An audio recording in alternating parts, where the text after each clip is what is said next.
Today let's talk about solving one-step equations, but this time let's talk about what if we have multiplication and division. So let's kind of review what we talked about yesterday, talked about in the last video, solving equations with addition and subtraction. We had two main steps. We had a goal for that. So what is the goal when solving equations? Well, the goal is get the variable by itself. Get that letter by itself. That's what I want. Okay? So how do I do that? How do I get rid of the number that's with the variable?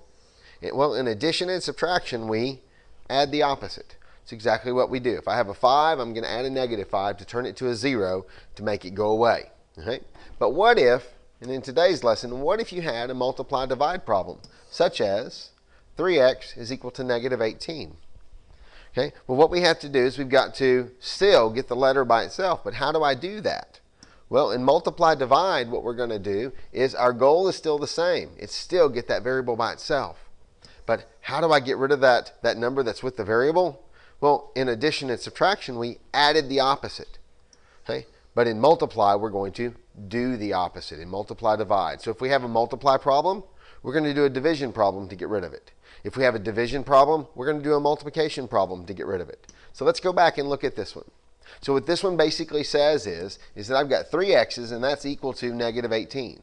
But I don't want to know what 3x's is worth. I want to know what 1x is worth. So how do I turn a 3x into a 1x? Well, we divide it by 3.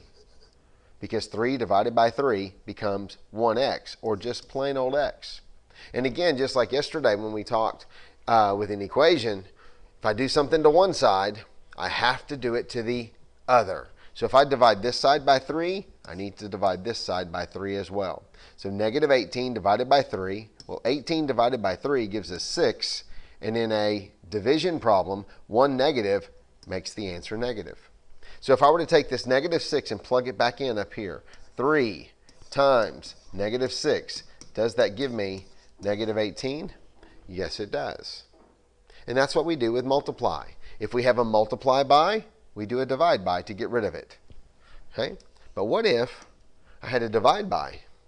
Well, this basically says, another way of writing this one is 1/3 f is equal to negative 7. Well, if 1/3 of f is equal to negative 7, then that basically means I need 3 of these pieces to get a whole thing. Okay, so in order to get rid of a divide by 3, we're going to do a multiply by 3. So, or 3 over 1, because we make that look like a fraction. So I'm going to multiply this side by 3 as well.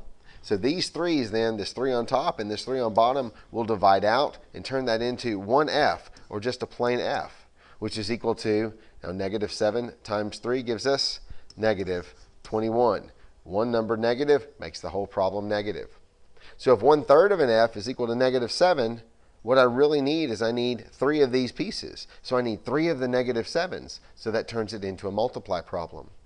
So if we would actually take this number and plug it back in, negative 21 divided by 3, does that give me negative 7 as an answer? And yes, it does. Okay. Let's try 2 more, one of each kind, just to make sure that you understand what you're doing. And this time on this first one, I put the letter on the other side. As we saw in the last lesson, it's no big deal. No big deal. Okay, we just start working on that side. So this one, it says I've got 5 n's, and 5n is equal to negative 16. Okay, well, I don't want to know about 5 n's. I only want to know about 1 n. So to turn a 5n into a 1 n, I just divide it by 5.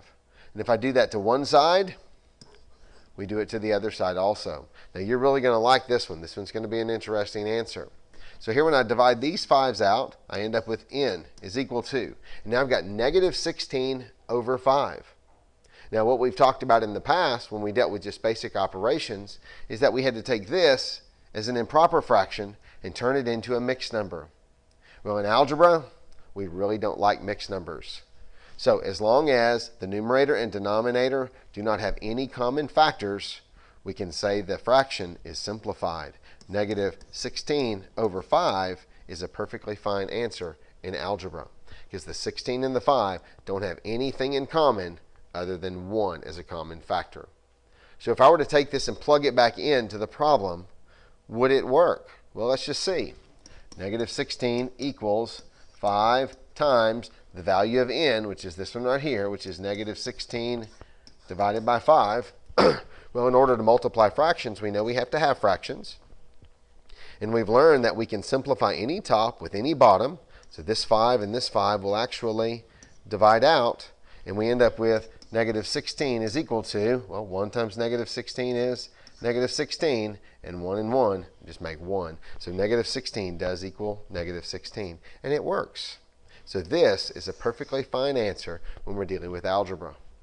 Now, how do I get rid of a divide by negative 4? Well, we do a multiply by negative 4. So if there's a negative 4 on the bottom in the denominator, you just put a negative 4 in the numerator. Okay? And then over here, we multiply by negative 4 as well. So these 4's divide out. We're left with m is equal to, and now 7 times negative 4 gives us negative 28. So if I were to plug that back in, negative 28 divided by negative 4, does that equal 7? Well, 28 divided by 4 is 7, and a negative makes it positive. So it does work.